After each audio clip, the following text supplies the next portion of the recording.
chez nous, on a toujours essayé de toujours faire en sorte, et c'est ce que font toutes les boîtes, j'espère, normalement, que t'aies pas ce qu'on appelle un SPOF, un single point of failure, où tu te dis, quand tu te fais attaquer ou quand il se passe un truc, ça va impacter tout ton infra et tous tes serveurs et tous tes sites potentiellement et tout ton applicatif, etc.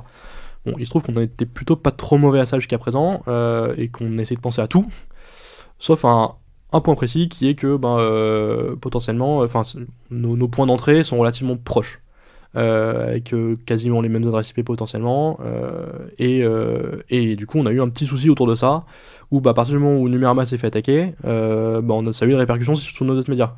Et c'est là que c'était plus problématique. C'est donc grosso modo c'est l'idée de se dire, une fois qu'on a compris qu'il se passait un truc, qu'on pourrait pas faire grand chose, c'est comment est-ce qu'on est capable de rétablir correctement le trafic sur tous nos autres médias, et que ça impacte que Numérama, qu'on sait de toute façon Numérama est dans la purée, tant pis, ça va durer encore un moment probablement, même si à ce moment-là on savait pas exactement ce qu'il en était, et on voyait passer beaucoup de requêtes, beaucoup de trafic, etc.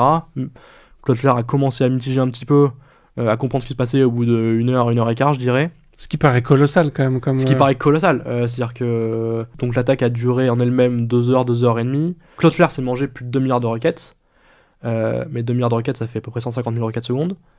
Donc 2 milliards de requêtes destinées sur votre environnement. Sur Numérama.